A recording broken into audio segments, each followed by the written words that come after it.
bien, il y a une quarantaine d'années, les jeunes athlètes guadeloupéens avaient des repères. C'est-à-dire que quand on a eu des athlètes qui ont marqué l'histoire, eh bien ça a réveillé les consciences. De mon temps, enfin, si on peut dire, il y avait un adage, ici fait ça, on peut faire ça aussi. Et ça a été pour moi un support. Et il fallait éveiller chez nos jeunes athlètes l'envie de se surpasser. Et surtout, il y avait un dicton que ce qui se passait aux Antilles, Martinique, Guadeloupe, Guyane, il y avait les pistes étaient en pente, il y avait du vent, les chronométrages étaient en bois. Donc, mon leitmotiv, c'était qu'on faisait les minima ici, mais quand on arrive en métropole, il fallait répondre présent. C'était prouvé que venant d'un département, comme on dit, lointain, où on pense que tout est à faire, eh bien, comme on dit vulgairement, on était qu'à cocher bécaillou. Et ceci, on l'a fait pendant de nombreuses années parce qu'on avait une base athlétique très forte, mais aussi on avait un projet, on avait une méthodologie guadeloupéenne. Quand vous regardez les résultats d'avant, eh bien au Carifta, quand on y allait, c'était pas une, deux ou trois médailles, c'était des dizaines de médailles. Et quand je donne par exemple des exemples comme Marie-France Loval, qui a été 3 fois championne de la Caraïbe sur 100 mètres, en battant Pauline Davis, mademoiselle Raymond Nègre, 2 fois championne de la Caraïbe et 2 fois vice-championne de la Caraïbe en battant Merlin Otey, et j'en passe. Bon, en Martinique, il y avait Panzo. Je pense que oui. Nos origines africaines nous ont bien dotés par rapport à ça. Après, il faudra aller dans des recherches un peu scientifiques pour en être sûr. Mais objectivement, sans rentrer dans le caractère scientifique de la chose, je pense qu'il y a un ADN type de caractéristiques des athlètes antillo-guyanais. En ce qui concerne l'adaptation de nos athlètes lorsqu'ils partent en métropole ou à l'étranger, on s'est rendu compte que cette adaptation était compliquée, cette adaptation était difficile. Les origines de nos athlètes n'étaient pas prises en compte une fois arrivés là-bas, leur manière de vivre, leur manière de penser, le côté affectif qu'il y avait ici, le côté relationnel qu'il y avait ici avec l'entraîneur, qui faisait que lorsqu'ils arrivaient là-bas, il y avait une distance qui était mise entre l'entraîneur et l'athlète, la prise en compte des caractéristiques de chacun n'était pas très mise en avant. Et c'est pour ça que beaucoup ont échoué.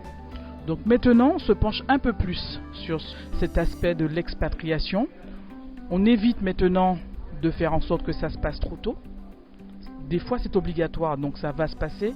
Et là, maintenant, notre travail, et le mien en particulier, c'est d'aider à cette expatriation. Donc il y a quelque chose qui est mis en place au départ. Il y a un accompagnement qui est mis en place au départ, sur le plan psychologique, sur le plan logistique. Et une fois arrivé là-bas, il y a aussi un accompagnement et un suivi.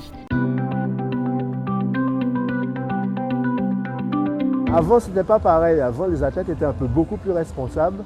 Ils avaient des objectifs et ils essayaient de les respecter. Donc, même s'il y avait, il y a toujours des gamins qui étaient plus ou moins embêtants et qui sortaient du lot. Mais on arrivait à les cadrer. Alors que là, maintenant, avec la nouvelle génération, c'est beaucoup plus difficile. Puisque c'est la génération Internet, génération WhatsApp et tous les réseaux sociaux. Donc ils sont pris dans l'engrenage. C'est vrai qu'ils avaient des PS4 lors des Carifta. Moi je ne suis pas contre qu'ils aient des PS4 parce que c'est un dérivatif. Mais par contre, arrivé à une certaine heure, c'est-à-dire à 22h, les athlètes doivent éteindre ce genre d'instrument. Quand on est encadrant, on a une charge quand même relativement importante. Parce qu'il faut cadrer tous les groupes. Et comme je vous ai dit tout à l'heure, quand les enfants sont en groupe, ils sont totalement différents des actions qu'ils font quand ils sont en individuel, par exemple. Et déjà, au sein des clubs, il y a au niveau de la socialisation aussi. Le club a un rôle très important dans la socialisation des enfants. Puisque ils ont un rôle, évidemment, d'éducation à faire, tout autant que les parents. Donc je pense que c'est la continuité même du milieu familial. Donc, et le club, c'est pratiquement une société, une micro-société. Donc, à travers le club déjà, il faut leur apprendre à avoir des responsabilités, à s'investir dans le club. Passer de ma passion l'athlétisme jusqu'à ma professionnalisation, c'est-à-dire en passant mon diplôme, mon BPGEPS, Et c'est ce qui me permet de pouvoir partager avec les jeunes et avec toutes les personnes qui aiment faire du sport. Donc je leur partage ma passion en leur montrant des mouvements, en montrant tout ce que j'ai appris, en leur montrant la sécurité au niveau de tous les mouvements. Donc moi, ça me permet de rester dans mon sport et vraiment de partager une passion, quoi. Ça a été quand même un défi personnel pour moi de rester aux Antilles et pratiquer mon sport. Donc j'ai quand même pu avoir bénéficié de l'aide de la fédération en étant sur liste de haut niveau et aussi de l'aide de ma fac qui me permettait d'allier les deux. Quand je partais en déplacement, les profs pouvaient m'envoyer les cours par mail et je pouvais étudier tout en étant en déplacement ou voir avec des amis qui étaient sur place pour m'envoyer les cours. Et du coup c'était une organisation perpétuelle qui s'arrêtait pas et je pouvais allier passer mes examens avec succès, prendre plaisir à ma pratique.